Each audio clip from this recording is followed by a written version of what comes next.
Hello students, it's me Manidhi and from today we are going to start our new chapter और ये आपका geography का chapter 4 है air.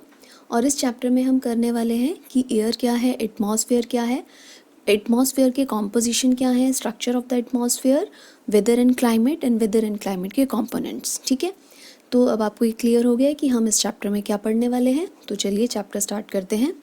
देखिए, our earth is surrounded by a huge blanket of air called atmosphere, कि हमारी जो अर्थ है वो एयर के एक ह्यूज ब्लैंकेट से सराउंड है और जिसे हम बोलते हैं एटमॉस्फेयर। ठीक है, जितने भी लिविंग बींग्स हैं अर्थ पे वो डिपेंड करते हैं एटमॉस्फेयर पे फॉर देयर सर्वाइवल, उनके सर्वाइवल के लिए। बिकॉज एटमॉस्फेयर जो है वो हमें प्रोवाइड करता है एयर जिसे हम ब्रीथ करते हैं और हमें प्रोटेक्ट करता है harmful effect of the sun rays. Without this blanket of protection we would be baked alive by the heat of the sun during day and get frozen during night, कि अगर ये blanket नहीं होगा तो सन की heat से हम लोग जल जाएंगे और हम रात के टाइम पे फ्रोजन जम जाएंगे। ठीक है, कि दिन के टाइम पे अगर ये जो ब्लैंकेट नहीं रहेगा तो हम सन की हीट से, स्कॉर्चिंग हीट से जल सकते हैं और रात के टाइम पे हम जम सकते हैं। ठीक है, अब यहाँ पे देखिए, डू यू नो वाले जितने भी फैक्ट्स हैं इस चैप्टर में, बेटा आप सबको ये अपने आप से रीड करने हैं, इसके शॉर्ट नोट्स बनाने हैं। ये आप सबका होमवर्क रहेगा और अगर आप लोगों को कुछ इसमें कन्फ्यूज़न है, कोई डाउट है तो आप मुझसे पूछ सकते हैं। राइट, तो चलिए आगे चलते हैं, कॉम्पोजिशन ऑफ द एटमॉस्फेयर देखते हैं। देखिए, एटमॉस्फेयर में जो है, एटमॉस्फेयर मिक्सचर है डिफरेंट गैसेस का, डस्ट पार्टिकल्स का। तो यहाँ पे बताया गया है कि नाइट्रोजन और ऑक्सीजन जो है वो टू इम्पॉर्टेंट गैसेस हैं जो कि which make up the bulk of the atmosphere, जो कि एटमॉस्फेयर के बहुत बड़े पार्ट्स को कवर करती है। यहाँ पे परसेंटेज भी आप देख सकते हैं, नाइट्रोजन 78%, ऑक्सीजन 21%, और दूसरी गैसेस का परसेंटेज आप देख सकते हैं काफ़ी कम है। अब देखिए, carbon dioxide, helium, ozone, argon, hydrogen are found in lesser quantities, की मिलती हैं लेकिन उनकी क्वांटिटीज़ जो है वो काफ़ी कम है। Apart from these gases tiny particles भी हैं जो कि एयर में प्रेजेंट हैं। ठीक है, अब देखिए यहाँ पे मैंने आपको बताया नाइट्रोजन का परसेंटेज बहुत ज़्यादा है, तो nitrogen is the most plentiful gas in the air. When we inhale, जब हम ब्रीदिंग कर रहे होते हैं, जब हम इनहेल करते हैं तो उस टाइम पे हम नाइट्रोजन का कुछ पार्ट जो है अपने लंग्स में लेके जाते हैं और उसे एक्सेल करते हैं।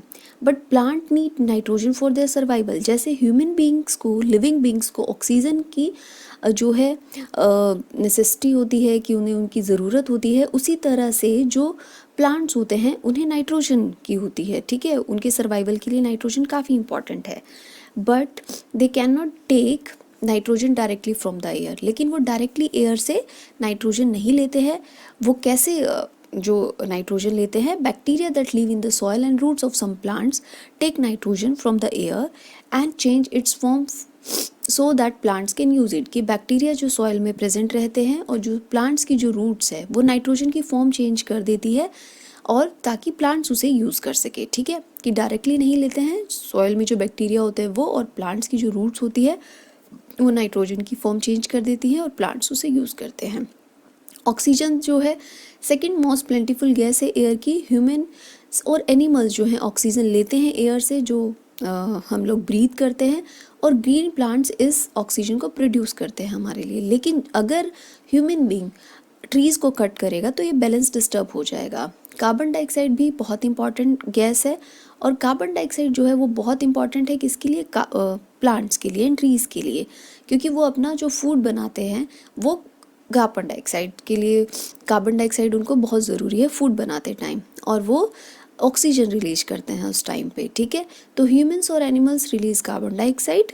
ठीक है, कि जैसे ह्यूमन और एनिमल्स क्या करेंगे, कार्बन डाइऑक्साइड रिलीज़ करेंगे और जो प्लांट्स और जो ट्रीज़ हैं वो ऑक्सीजन रिलीज करते हैं।